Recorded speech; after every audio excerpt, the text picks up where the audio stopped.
America, the land of the free, the home of the brave, and now the undisputed capital of type 2 diabetes and reinforced toilet seats. We used to be a nation of pioneers, warriors, but these days more people are losing the battle against a flight of stairs than foreign enemies. At some point, obesity went from a public health crisis to a personality trait. And if you even suggest that being 400 pounds might not be a great life choice, you're worse than a war criminal. The same country that once put a man on the moon now struggles to put a man on a treadmill. And instead of fixing the problem, we're rebranding it as body positivity so no one's feelings get hurt. Except, of course, their overworked heart valves. But guess what? A plot twist just dropped. RFK Jr. is now Secretary of Health and Human Services. And suddenly, the gravy train for big food and big pharma might be hitting a brick wall, assuming it can fit through the door. For decades, these crooks have kept Americans hooked on hyper-processed sludge, turning food into an addictive substance and healthcare into a subscription plan. But Kennedy has been one of the few with guts to call them out, and now he's in a position to rip the whole scam apart. You can already hear the panic at Nestle and Pfizer headquarters. Executives stress eating their gluten-free muffins, wondering if their golden age of making America too fat to fight back is finally over. This might just be the moment we put public health over corporate profits, common sense over coddling, and maybe, just maybe, stop needing seatbelt extenders on airplanes. Let's start at the beginning. How did we get here? How did America go from storming the beaches of Normandy to getting winded from tying our shoes? Obesity didn't just happen. It was engineered, enabled, and now unbelievably celebrated. Over 40% of American adults are obese, according to the CDC. Childhood obesity has more than tripled since the 1970s, rising from 5% in 1978 to 18.5% in 2016, as reported by the State of Childhood Obesity. And yet, instead of treating this for what it is, a national security risk disguised as a lifestyle choice, the media, the government, and corporate interests have convinced people that being morbidly obese is just another form of self-expression. America loves a good crisis. Climate change, systemic oppression, the ever-changing boogeyman of misinformation.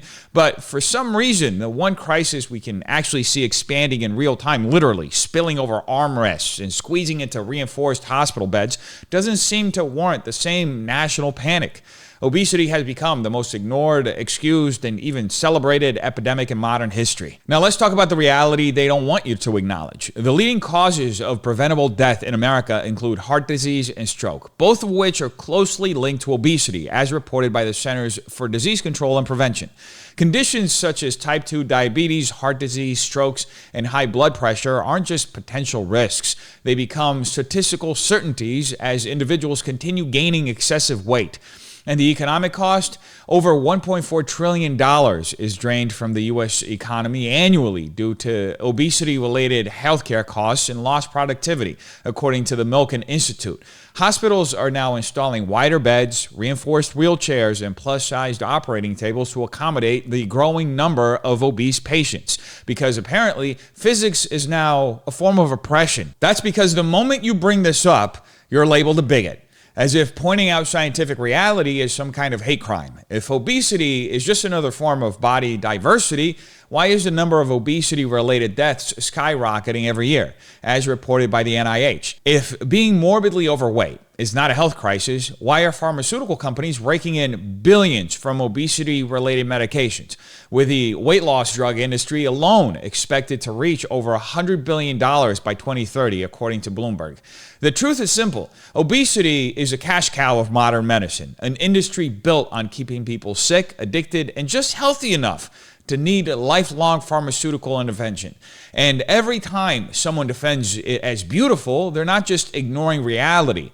They're actively contributing to a crisis that's making America weaker, sicker, and more dependent than ever. But hey, at least they're brave for posting those disgusting bikini selfies. Now, the biggest scam no one wants to acknowledge is how America is deliberately setting up an entire generation for lifelong obesity.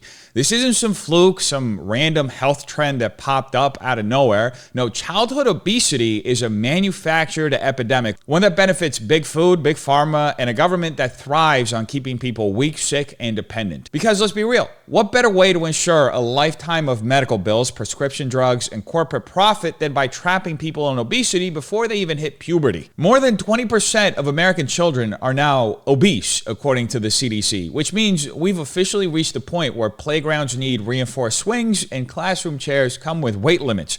And what's the solution? Instead of addressing the obvious, society has decided to gaslight us into pretending this is normal. Schools banned dodgeball because someone's feelings might get hurt, but kept Pizza Fridays because apparently childhood diabetes is just fine. Gym class cut back or eliminated in many districts because making kids exercise is considered oppressive. Meanwhile, vending machines are stuffed with sugar-loaded trash because schools are making a nice little profit off junk food companies. Yes, the same people lecturing you about the obesity crisis are actively selling your kid a 32-ounce Coke and a bag of Doritos before first period. And let's talk about parenting, or rather, the complete lack of. We've entered the era of gentle parenting, where telling a kid no is considered abuse, but letting them pound down Happy Meals like a competitive eater is just fine. These kids throw tantrums for chicken nuggets, and instead of being told to eat a vegetable, they get handed an iPad and a McFlurry. The result? A generation that can't do a push-up but can speed run a DoorDash order before their parents even notice. And believe me, it gets worse because Pepsi, Coca-Cola, and Frito-Lay all have contracts with school districts, meaning that schools literally make money by pushing junk food on children. That's like Marlboro sponsoring the cafeteria and handing out Lucky Strikes with every lunch tray. And when budget cuts come around, what gets slashed first? Gym class, because apparently physical activity is less important than teaching second graders about gender identity. The same schools crying about childhood obesity are the ones actively feeding kids poison and keeping them glued and sedentary in their seats all day. And here's the real kicker. This isn't just a phase. Childhood obesity isn't like an awkward haircut that disappears after middle school. Studies from the NIH show that 80% of obese kids stay obese as adults.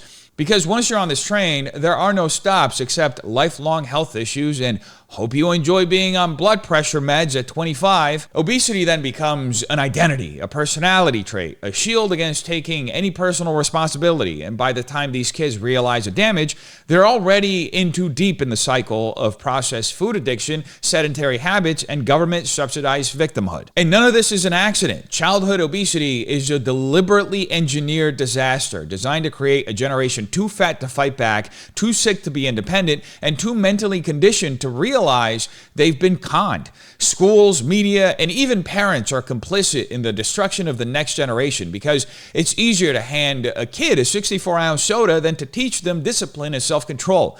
If this continues, America isn't just doomed to be a nation of obese adults. We're raising a generation that will be physically incapable of defending itself, economically crippled by health costs, and psychologically convinced that this is all just normal, which, of course, is exactly what the people in charge want. But who's really cashing in on America's obesity crisis? Because if you think this is just about bad personal choices, you're missing the bigger picture. This isn't some unfortunate trend where people suddenly decided they wanted to be too out of breath to tie their shoes. No, this is a deliberately engineered disaster, one that feeds billions into the pockets of big food and big pharma, all while ensuring Americans stay sick, dependent, and too lethargic to fight back. It's the perfect business model. Get people addicted to poison, then sell them the antidote at a premium. The USDA, the same government agency that claims to care about public health, actively pushes a food system designed to make people fat, sick, and addicted. The food pyramid was a scam from the start, a corporate marketing strategy designed as nutrition advice. When it first dropped in 1992, it recommended a diet made up of 60% carbohydrates, even though excessive carbs are one of the fastest ways to wreck your metabolism. And why? Because the grain and corn industries needed a win, and the sugar lobby needed someone else to blame. The sugar industry literally bribed researchers in the 60s to pin the blame on fat. So America spent the next 5 decades eating low-fat, high-carb garbage while wondering why everyone was suddenly built like a Dodge Ram. Fast food and ultra-processed slop are cheaper and more accessible than real food. Not because healthy food is inherently expensive, but because the government literally subsidizes the worst ingredients. Corn, wheat, and soy, the foundation of every piece of processed garbage in existence, get billions in subsidies every year. Meanwhile, if you want fresh meat, eggs, or produce, good luck affording it, unless you're okay with selling a kidney on the black market. But don't worry, that kidney will probably fail anyway, because everything you eat is designed to send you straight into the pharmacy. And that's where the real money is, because once the food industry gets people good and fat, Big Pharma steps in to collect. Blood pressure meds, insulin, cholesterol-lowering drugs, antidepressants, because guess what? Obesity makes you depressed too. This is a gold mine, and they're making billions. The global obesity drug market is projected to exceed $100 billion by 2030, and somehow people still believe these companies are trying to help. If there were a pill that actually cured obesity, they'd bury it in the desert next to Jimmy Hoffa before they let that cash cow disappear. And look, these so-called miracle weight loss drugs like Ozempic and Wegovy, people are injecting themselves weekly and shedding weight like magic, but not a single one of these drugs actually fixes the root issue. They don't address diet, metabolic health, or food addiction. They just turn your stomach into a malfunctioning Pez dispenser that barely wants food anymore. And guess what happens when you stop taking it? You blow back up like a Macy's Thanksgiving balloon. So instead of real health, Big Pharma has just created another subscription model. Only this one costs $1,000 a month and comes with a side of nausea and muscle loss. And this is the entire scam. Big food makes you fat, Big Pharma keeps you alive just enough to need their drugs forever, and the government plays the role of the middleman, making sure nothing ever changes. If this were a mafia racket, they'd all be sitting in front of Congress right now. But since they just poison people legally, we're all supposed to pretend this is just how life works. The reality is they don't want people healthy. They don't want people independent. They want a nation of overweight, overmedicated consumers who are too exhausted to fight back, too reliant on their prescriptions to question the system, and too busy looking for the next quick fix to ever hold anyone accountable. Because if people ever woke up and realized they were being fattened up for slaughter like a factory farm cow, this whole game would be over. And look, we can't talk about all this without addressing one of the most aggressively stupid movements in modern history, the fat acceptance movement. What started as a reasonable idea helping amputees, burn victims, and people with actual medical conditions not feel like sideshow attractions has now turned into a free pass for people to be violently unhealthy and demand trophies for it. Once upon a time, body positivity was about telling someone who lost a leg in an accident that they still had value. Now it's about telling a 400-pound TikTok influencer that needing a forklift to get out of bed is just another body type. And it's always the same script. Any attempt to bring up health, science, or basic reality is met with the same screeching response, fat phobia! A word that used to mean actual discrimination now just means, how dare you not pretend my obesity is sexy? It's not enough to say, hey, do what you want with your body. Now, you must go one step further. You must actively validate it, because anything short of worshiping their thigh chafing is an act of violence. And of course, corporations saw the money train and jumped right on board. The same multi-billion-dollar brands that peddle chemically engineered sludge disguised as food are now leading the charge on body diversity because they know damn well it's good for business. These companies don't see a person when they look at a fat activist screeching about oppression. They see a walking lifetime subscription to insulin. And don't even try mentioning the health risks unless you enjoy getting doxxed by plus-size influencers who think treadmills are a hate crime. The second a personal trainer, a doctor, or just some poor soul with common sense dares to suggest that maybe, just maybe, being obese isn't the same thing as being oppressed, they get mobbed by an army of people who believe gravity is a social construct. Doctors are getting sued for weighing patients. Medical schools are removing obesity as a health concern, and these activists are out here rewriting science to fit their feelings. And what's their brilliant solution? What's their big idea to fix the issue? Nothing. Just scream fat phobia until people are too scared to tell the truth, because reality doesn't care about your activism, diabetes doesn't care about your feelings, heart disease doesn't care about how many likes your body positivity post got. You can yell at the scale all you want, but at the end of the day, the only activism your arteries do is going on strike. And one of the biggest culprits why the situation has gotten as out of control as it has is the left, which has treated everything about it as a pet project, turning obesity into an oppressed identity, because apparently it wasn't enough to make gender a personality trait or declare that math is racist. Now they've decided that basic health science is a tool of white supremacy. Somewhere along the way, being morbidly unhealthy went from being a medical crisis to being a brave act of social resistance. And if you dare suggest that maybe, just maybe, needing a reinforced wheelchair 30 isn't an inspiring success story, congratulations, you're a fascist. And why is the left pushing this nonsense? Because weak, sick, and depressed people are easier to control. If someone can barely walk through the grocery store without needing a sit down, they sure as hell aren't storming the Capitol. It's the perfect system. Convince people that taking care of themselves is oppressive, then keep them dependent on the government for healthcare, food stamps, and their next round of state-sponsored body positivity propaganda. The same people who ban large sodas and tax plastic straws are out here telling you that fat liberation is a civil rights movement. Make it make sense. If obesity is so empowering, why does it cost the U.S. $170 billion in healthcare expenses every year? Oh, right. Because someone's got to keep Big Pharma rolling in insulin sales. And of course, we can't ignore the feminist angle. First wave feminism was about getting women the right to vote. Second wave feminism was about entering the workplace. Third wave feminism is about screeching into the void that salads are misogynistic. According to the new crop of activists, fitness is just internalized patriarchy, and going to the gym is an act of self-hatred, because what's better for feminism? Raising strong, confident women, or convincing them that their diabetes diagnosis is an act of political defiance? The whole rejecting traditional beauty standards thing was never about empowerment. It was about lowering the bar so nobody had to try anymore. But here's where it gets truly hilarious. The absolute galaxy brain hypocrisy of this movement. These are the same people who spent decades lecturing us about the dangers of cigarettes and banning trans fats like they were nuclear waste. Now, they're running full PR campaigns about how Lizzo is the peak of human health.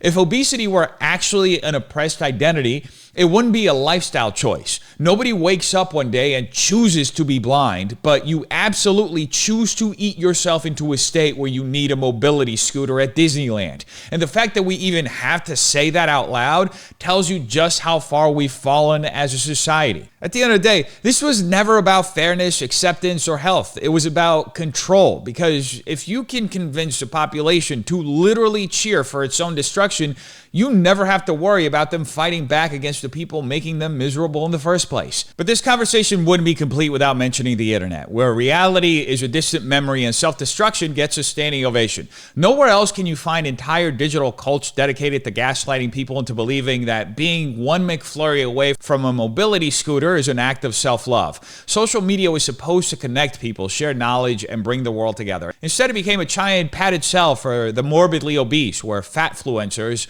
are the new thought leaders. Fitness is considered hate speech, and medical facts are labeled harmful rhetoric. So let's talk about these fatfluencers. Yes, that's a real thing. They're not just celebrating obesity, they're actively fighting against health and common sense. Their entire personality revolves around being overweight, like it's a quirky hobby instead of a major health risk. And if you so much as suggest that moving your body might be a good idea, congratulations, you're worse than Hitler. Got a before and after weight loss photo? How dare you promote toxic diet culture? Post a workout video? Fascist! These people treat fitness trainers like war criminals while unironically celebrating their 5th Uber Eats delivery of the day. And of course, social media platforms are right there to back them up, because pointing out that being 400 pounds isn't healthy will get you banned for harassment. But telling people to honor their cravings until they need insulin for breakfast gets you pushed to the front page of TikTok. And speaking of TikTok, the app has practically become a recruitment center for obesity activists. Want to find real weight loss advice? Good luck. You'll be drowning in a sea of plus-size influencers telling you to reject diet culture and eat intuitively, which in practice just means devouring an entire family-sized meal at KFC and calling it self-care. Meanwhile, actual fitness experts and nutritionists are getting shadow banned because they dared to tell you the truth. But Hollywood takes this to an entirely new level of delusion, because in today's movies and TV shows, every fat character has to be the most confident, sexy, irresistible person in the room. They're never struggling, never insecure, and never under any circumstances allowed to lose weight. That's considered problematic now. You ever notice that in movies, the obese character is never the one trying to get healthier? Instead, they're portrayed as total sex gods, pulling dates left and right while downing a plate of nachos like it's foreplay. Hollywood is so terrified of showing the actual consequences of obesity that they've turned these characters into walking fantasy projections, because if they ever showed what it really looks like, people might just start asking some questions. And that's the whole game, isn't it? Keep people brainwashed, keep them weak, and most importantly, keep them consuming. Social media, Hollywood, and every major corporation profit off making sure people stay dependent. If they actually cared about public health, they'd be promoting fitness and discipline instead of glorifying fat liberation. But healthy people don't make the money. Weak, over-medicated, perpetually offended people do. So they keep the delusion going, convincing an entire generation that heart disease is just a different kind of beauty standard. And if you can make people believe that, you can make them believe anything. Now, the grim reality of the situation is how America is eating itself into economic collapse and military failure. Not metaphorically, literally, because obesity isn't just a personal health crisis anymore. It's a workforce disaster, a military embarrassment, and a ticking time bomb for the healthcare system. If this trend continues, we're not just looking at a population too fat to function, we're looking at a country too weak to survive. Remember when being work shy meant calling in sick with a fake cough? Now it means literally being too overweight to make it through a shift without needing a nap. More and more Americans are on disability for weight-related conditions, and employers are paying through the nose in healthcare costs because Jerry from accounting keeps racking up ER visits for mysterious knee pain. And let's not forget the productivity issue. It's hard to be a top performer when you need a 5-minute break after standing up too fast. Companies are spending millions modifying workspaces for wider chairs, bigger bathrooms, and elevators that don't cry for help. At this rate, corporations are going to start offering forklift training as an employee benefit. And if you think this is just an economic problem, guess again. The U.S. military is in a full-blown recruitment crisis, and obesity is one of the biggest reasons why. Over 70% of young Americans are too overweight to serve, which means if we ever need to defend the country, we better pray our enemies are willing to fight us in a hot dog eating contest. The Pentagon is literally lowering physical standards just to find enough people who can survive boot camp. Pretty soon, basic training is just going to be a step counter and a participation trophy. Pretty soon, basic training is just going to be a step counter and a participation trophy. And what happens when we actually need to fight a war? Wars aren't won with Twitter threads and body positivity slogans. They're won by people who can carry their own weight, not just their Postmates order. If this keeps up, the only thing America will be able to export is diabetes medication and reinforced furniture. Now, it's not just the workforce and military that are collapsing under the weight of obesity, it's the entire healthcare system. Hospitals are already redesigning entire wings to accommodate plus-size patients, and we're seeing shortages of diabetes medications because half the country needs a constant insulin drip. At what point do we admit that this isn't normal? It's a mass casualty event in slow motion. And guess who's paying for it? Everyone. Because whether it's higher insurance premiums, taxpayer-funded disability checks, or an overbooked healthcare system, America is footing the bill for people's refusal to put down the fork. So this isn't just about fat acceptance anymore. It's about whether America can function as a country. When your workforce is broken, your military is out of shape, and your hospitals are drowning in preventable diseases, you don't just have a health crisis. You have a national security crisis. If we keep this up, we won't need foreign enemies. We'll take ourselves out first. And look, in order to have this discussion in good faith, we have to look at the other side, because they are making some of the dumbest excuses used to justify obesity. Every time someone points out that eating yourself into an early grave isn't an identity, the usual suspects start chanting their sacred mantras. Obesity is genetic. Diets don't work. Healthy food is too expensive. And the absolute masterpiece of delusion, health is subjective. These arguments aren't just wrong. They're weaponized stupidity designed to keep people fat, sick, and blaming everyone except themselves. First up, obesity is genetic. Yes, because obviously a sudden genetic mutation must have hit the entire Western world at the same time McDonald's started offering unlimited refills. Makes perfect sense. If obesity were strictly genetic, then why the hell wasn't half the population built like a Macy's Thanksgiving balloon 50 years ago? What changed? Spoiler alert, it wasn't DNA. It was DoorDash. You don't inherit a fat gene that forces you to house an entire Domino's pizza at 2 a.m. That's a choice. Then we've got the classic diets don't work. This one is a fan favorite among the intuitive eating crowd, also known as people who treat every meal like a competitive eating contest. They'll say calories in versus calories out is a myth, which is fascinating because thermodynamics didn't stop working just because Karen on TikTok couldn't stick to a meal plan. Every single legitimate study confirms that if you consume fewer calories than you burn, you lose weight. But sure, let's keep pretending that every failed diet is the diet's fault, not the fact that Becky couldn't resist pounding 6 pumpkin spice lattes because fall vibes. And then there's the absolute gold standard excuse. Not everyone can afford healthy food. Right, because last time I checked, a bag of rice costs more than a DoorDash delivery fee. Here's the truth. Eating healthy is cheaper than eating garbage. Rice, beans, eggs, and vegetables are some of the cheapest foods on the planet. But no, these people aren't out here fighting for survival on a diet of dollar store gruel. They're just too lazy to cook. The same people who claim they can't afford healthy food somehow have an endless budget for Uber Eats, Starbucks, and a 24-pack of Monster energy drinks. And finally, the most brain-dead argument of them all. Health is subjective. Oh, really? Then why are hospitals struggling to accommodate patients who need forklifts to get out of bed? Why are ambulances being reinforced because standard ones can't handle the weight? Why are doctors reporting that morbidly obese patients require special operating tables because they literally don't fit on normal ones? If health is just a mindset, then why does reality keep proving otherwise? It turns out your arteries don't care about your self-love journey. Look, at the end of the day, these excuses aren't just dumb. They're keeping people fat, sick, and dependent on a system that profits off their misery. The people pushing this nonsense aren't advocates, they're enablers, gaslighting an entire generation into believing that their health crisis is a personality trait. And the worst part, they actually think they're helping. And the worst part, some of them are delusionally thinking that they're actually helping. Now, there's a very real solution to America's obesity crisis. And here's a hint. It's not another taxpayer-funded program, a government task force, or some half-baked public health initiative. No law is going to stop people from raw-dogging 5,000 calories a day and calling it self-care. No government agency is going to magically teach people how to put down the 4th cheeseburger.